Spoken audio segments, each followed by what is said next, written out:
¿Ponés a grabar? Sí, ya estoy grabando. Bueno, buenas tardes a todos. Hola, buenas tardes. Buenas tardes, chicos. Lo primero que voy a hacer es dar la consigna del parcial, del segundo parcial. La entrega del parcial es el lunes que viene, lunes inclusive. Van a encontrar también en una carpetita, en una hoja que arme en el aula virtual, tendrán que elegir entre dos problemáticas, Platón y Foucault, lo que hemos visto en torno al uso de los placeres, en el caso de Foucault, o San Agustín y Nietzsche lo vamos a ver, por supuesto, hoy. Entonces, o una problemática u otra problemática a elección, y deberán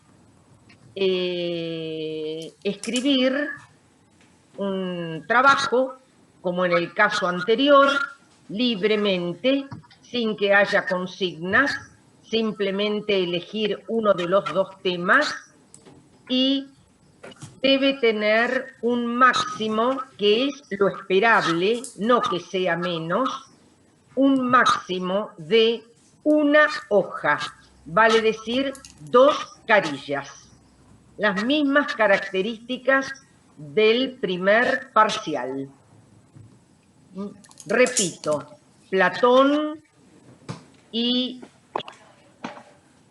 Foucault en el uso de los placeres, la relación que hay con el gobernante, fundamentalmente el Platón político que hemos visto, o San Agustín, que fue la clase teórica del lunes pasado, con Nietzsche, que es lo que vamos a ver ahora. ¿Se entendió las consignas? Se entiende perfecto, profe. Bueno, perfecto. Entonces, ya paso. Una sola consulta, profe, antes de que pase. Las que cuando quieran. decís el máximo de 2 carillas, Sí.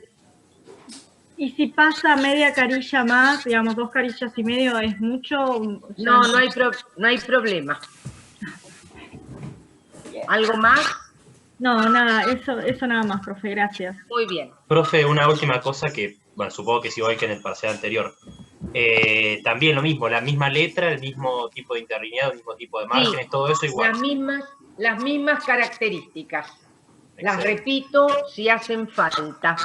Time New Roman, la letra es 12, el interlineado es de 1,5 y los márgenes estándar.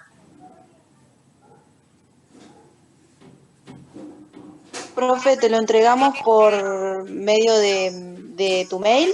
De mi mail, entonces repito, ceciliacolombani@hotmail.com.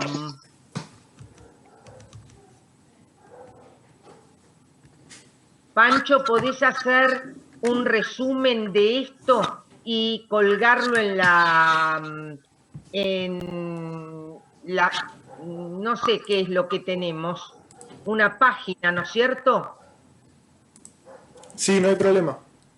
Colgamos por el Facebook esto que vos decís, como hicimos con el primer parcial. ¿Podés hacerlo, por favor? Sí, no hay problema. Poniendo mi mail y demás. Bien. Redactando la consigna. Perfecto. Bueno, ¿alguna otra pregunta, queridos? Hola. Sí, Melanie. Yo le quería consultar a Pancho si podría aceptarme la solicitud al grupo, porfa.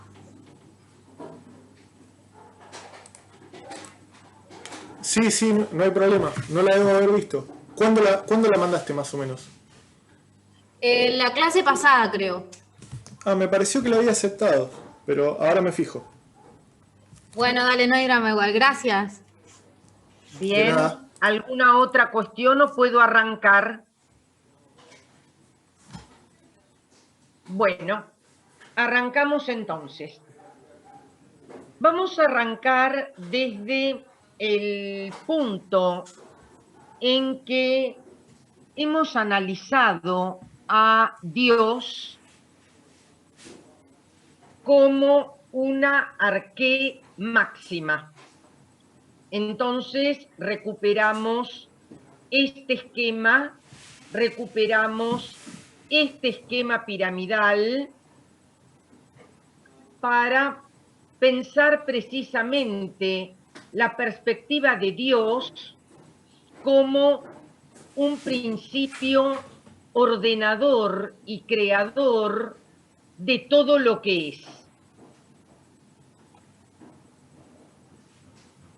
Habíamos visto que se daba en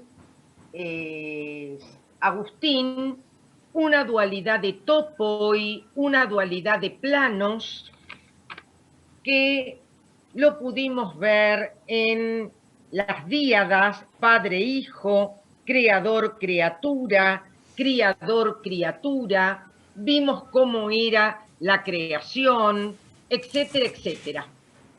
Para hablar de Nietzsche, voy a hablar entonces voy a retomarlo desde este punto, desde estos dos esquemas, donde Dios aparece como un principio explicativo de lo real para anunciar que sobre finales del siglo XIX, coincidentemente con otras perspectivas como la de Marx y la de Freud desde la perspectiva del psicoanálisis, los que se han denominado o han sido denominados por Paul Ricoeur los tres maestros de la sospecha, Nietzsche va a decretar la muerte de Dios. Ahora bien, la muerte de Dios no es solamente una dimensión atea de pensar en la muerte de este Dios creador, de este Dios Padre, de este Dios misericordioso que veíamos el lunes anterior y que habría de abrir una metáfora amorosa, sino que en la perspectiva de la muerte de Dios, Nietzsche está descreyendo de toda arjé, está decretando en última instancia la muerte de las arjai, y lo que acabo de nombrar o lo que acabo de pronunciar es el plural de arjé. Aquí está, aquí la E la cambiamos por una A, I, y es el plural. No se trata entonces solamente la muerte del Dios cristiano, sino de todo aquello perfecto, inmutable, acabado, que opere como un fundamento último. Ahora bien, ¿por qué motivo Nietzsche va a decretar la muerte de Dios? Fundamentalmente porque supone que el hombre inventa a Dios a partir de un sentimiento de temor que le causa su propia finitud y su propia mutabilidad. El hombre es efectivamente finitud, el hombre se encuentra en cambio permanente, que son las características que nosotros le hemos atribuido a la criatura. Hablábamos de la mutabilidad de la criatura, de los cambios de la criatura, que hablar de criatura o de todo lo creado era precisamente hablar de la agitación, de la mutabilidad, del cambio constante. Incluso la muerte, que es en última instancia el pasaje del ser, del yo soy, al dejar de ser, al no ser, del ser al no ser. Por lo tanto, lo que Nietzsche va a decir es que el hombre, temeroso de su propia condición, ficciona, esto es, construye, estoy utilizando el verbo ficcionar como construir, construye la figura de Dios donde el movimiento no acontece. Precisamente es de hombres débiles, entonces es de hombres temerosos que temen a lo deviniente, que temen al devenir, entendido el devenir como el cambio, y entonces incapaces de tolerar eso que es la vida misma, porque la vida es puro devenir, inventan ficcionan, trasmundos, vale decir, mundos que están más allá de este mundo, donde el devenir no acontece. Yo fui preparando en el encuentro anterior todas las características que hoy iba a recoger para negarlas. Entonces, una de las frases fue precisamente ser es nombre de inmutabilidad. Ser es nombre de no cambio. Vale decir, el hombre encuentra sosiego a su desasosiego inventando un transmundo, un mundo más allá de este mundo donde el devenir no acontezca. Y en el único caso donde el devenir no acontece es allí donde propongo metafísicamente una arjé, un principio inengendrado, como era Dios el lunes anterior, un principio inmutable, como era Dios el lunes anterior, un principio eterno, como era Dios el lunes anterior. Eso da sosiego al hombre que vive atemorizado por su propio devenir y por el devenir de las cosas.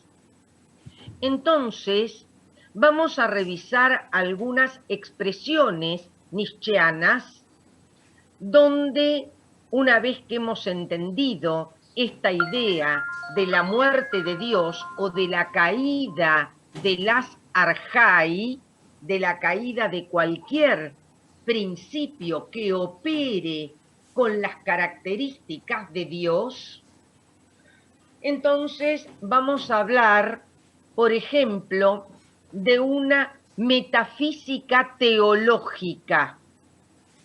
En términos nietzscheanos, la metafísica suele ser una metafísica teleológica, esto es un pensamiento encaminado hacia un telos, y telos en griego quiere decir fin. Ese fin en los sistemas metafísicos es precisamente la búsqueda el hallazgo de esa arjé, de ese principio o de ese fundamento. Nietzsche juega con el término y en vez de pensar en una metafísica teleológica que responda a un telos, habla de una metafísica teológica.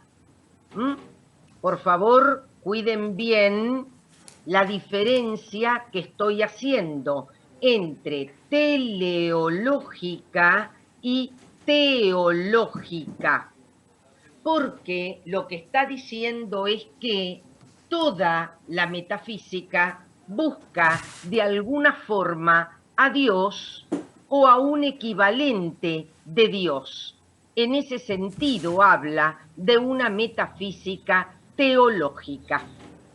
También alude Nietzsche a que toda la historia de la filosofía, hasta él mismo, hasta ese final del siglo XIX, donde retrospectivamente mira lo que han sido los siglos de actividad filosófica, la historia de la filosofía ha sido la historia de la metafísica, porque todos los sistemas metafísicos, toda la filosofía se ha basado en sistemas metafísicos que han buscado un principio primordial, que han buscado ese principio inmóvil, eterno, inengendrado, que explica toda la realidad. Y que, por otra parte, la historia de la filosofía ha sido la historia de la metafísica y ha sido la historia de la moral. ¿Por qué? Porque todo sistema metafísico era, por otra parte, aquel sistema que permitía encontrar el modo de cómo comportarse en ese cielo inteligible que representan los sistemas metafísicos. Estaba perfectamente delimitado lo bueno y lo malo, de modo tal que el hombre encontraba sosiego en esos transmundos, porque no solamente encontraba el principio explicativo de todas las cosas, sino que encontraba el principio de cómo actuar, lo cual le quitaba responsabilidades de convertirse él mismo en el hacedor de su comportamiento, de sus acciones. Otra de las expresiones... Profe, Sí, ¿puedo interrumpir Estefano. un segundo? Sí, por ¿Puede favor. volver a repetir lo de la historia, lo último que está diciendo, de la historia de la moral? Porque me Sí, perdí cómo un no, poco. querido. Cómo no. Que la historia de la filosofía es la historia de la metafísica, porque en última instancia, repito un poquitito más, porque en última instancia todos los sistemas que han ido apareciendo han constituido sistemas metafísicos teleológicos que buscan una arjé, un principio explicativo de lo real, y todos dan a ese principio explicativo las características que le hemos atribuido a Dios, sino que también es la historia de la moral, porque en los propios sistemas metafísicos se encuentran las pautas del bien y del mal, los principios del bien y del mal que rigen la normatividad de cómo comportarse, de cómo devenir un sujeto moral. Encontrar esas pautas, entonces, implica que el hombre las toma heterónomamente, las toma de un otro plano, sin que pasen autónomamente por su responsabilidad.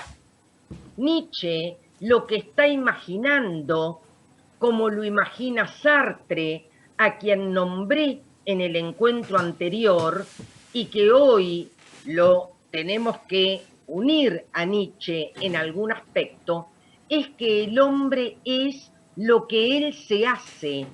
El hombre deviene lo que él se hace, no lo que capta o toma o internaliza de un código moral que le es externo.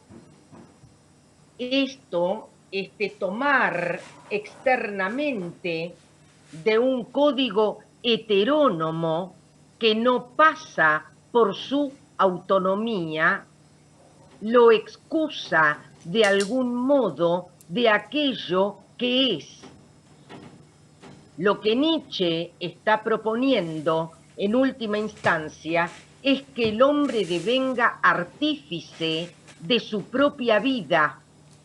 Desaparecido Dios, muerto el fundamento, muertas o caídas las arjai, los principios últimos, no hay, en última instancia, de dónde agarrarse para devenir un determinado tipo de sujeto.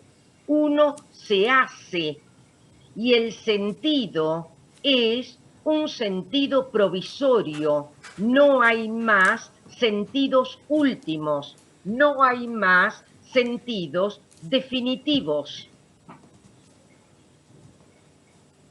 Otra, entonces hasta aquí tenemos lo que habíamos prometido, que la historia de la filosofía es la historia de la metafísica y es la historia de la moral.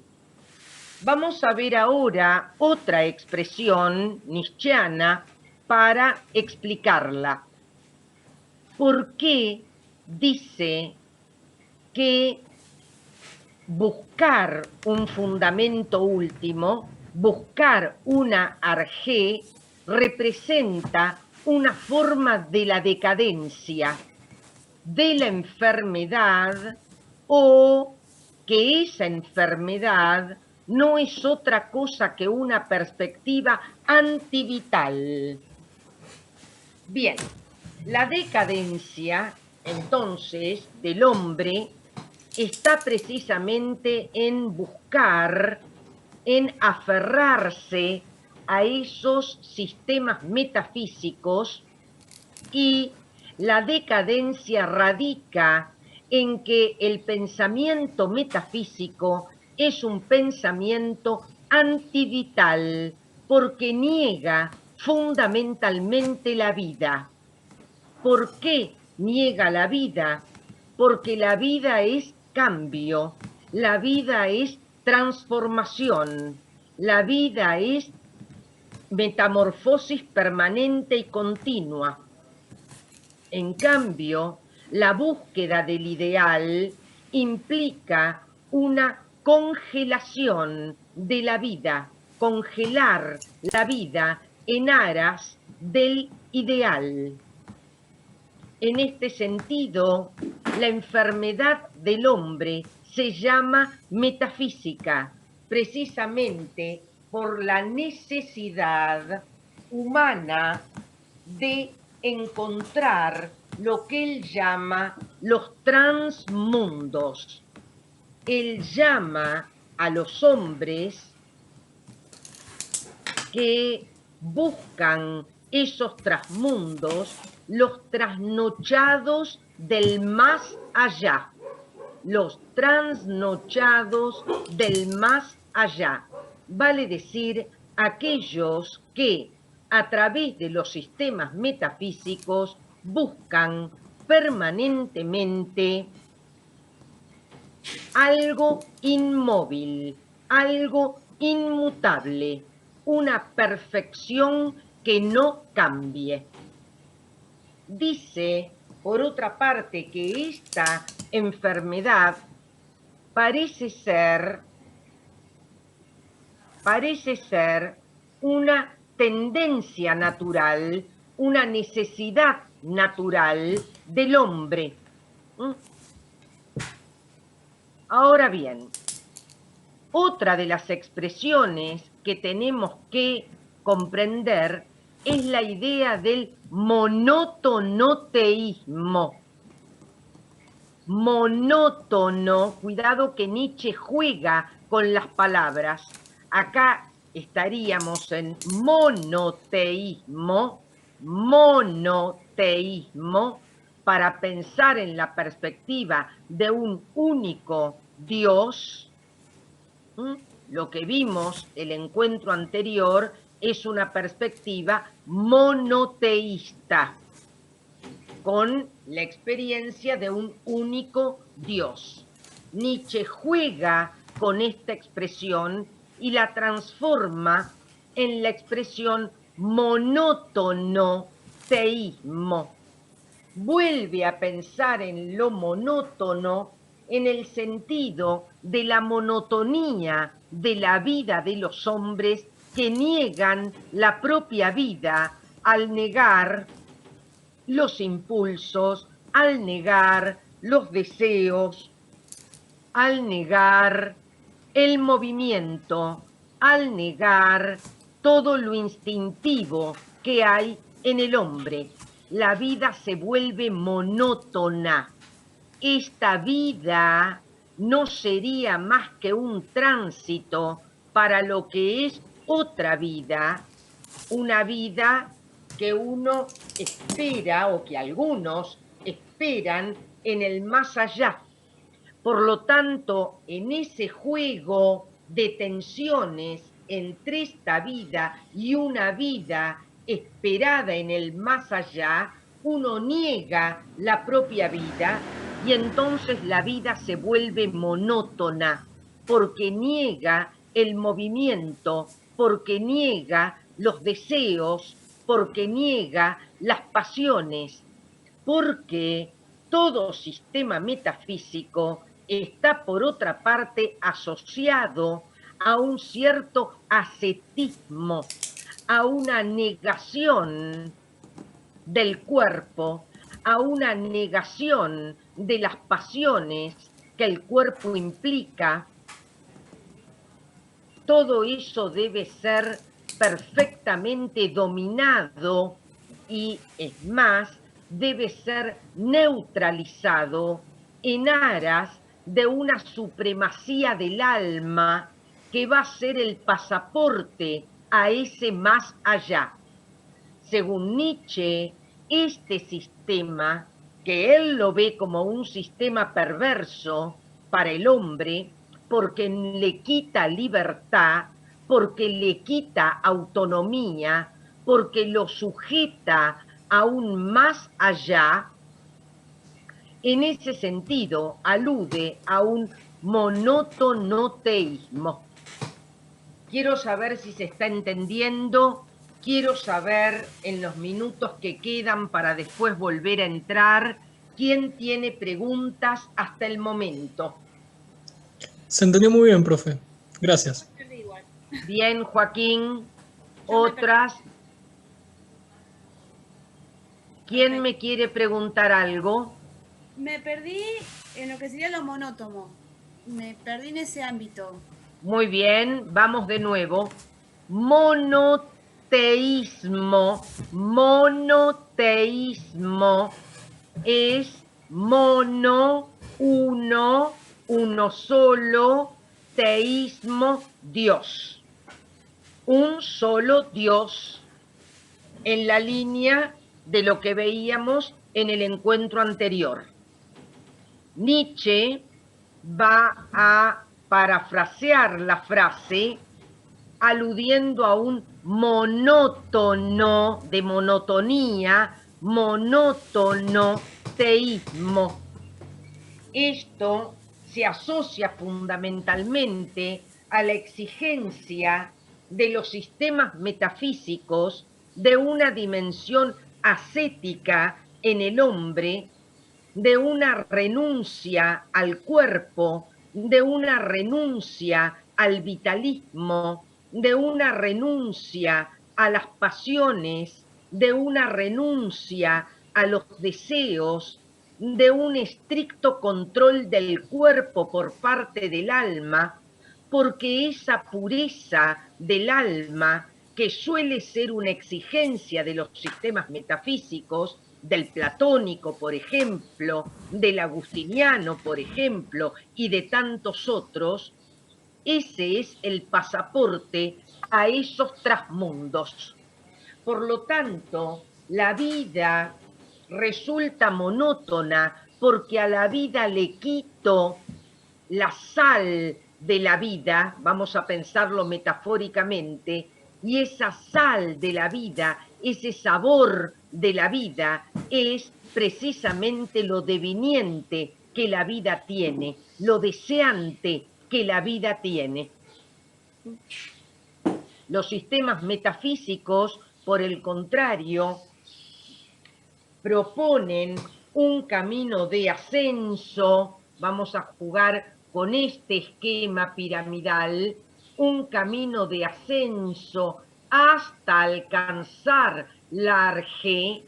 Ese camino de ascenso es simultáneamente un camino teleológico que busca un fin.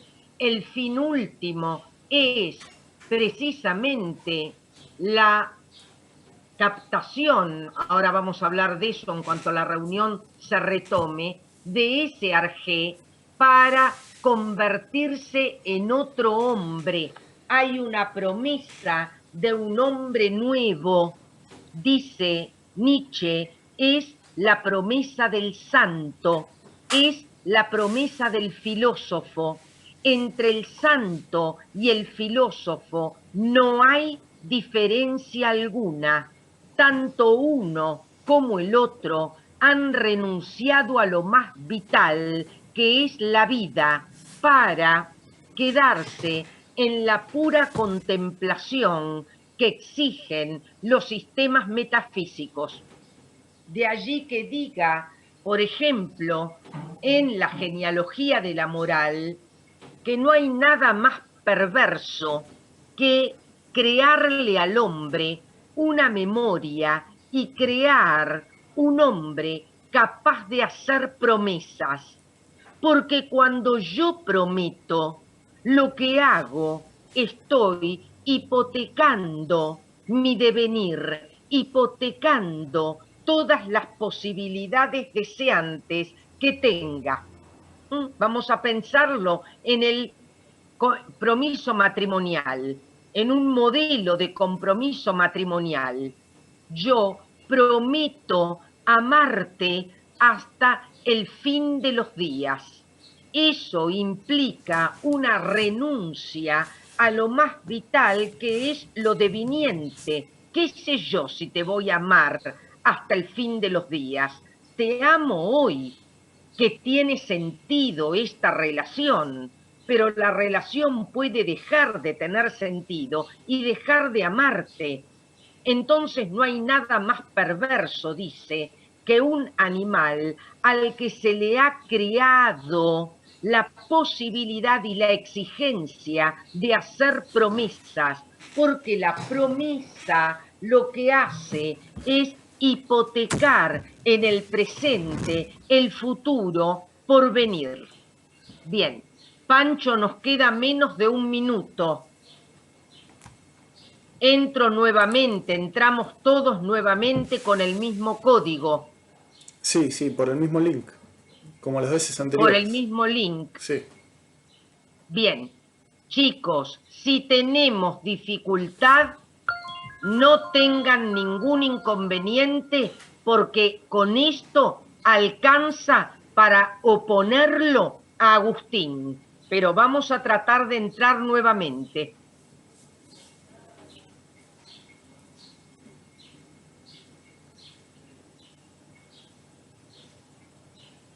Esto se va a cortar la pantalla, Pancho. Sí, es lo mismo si salimos, ¿alguno sabe? Así acortamos la espera, digo.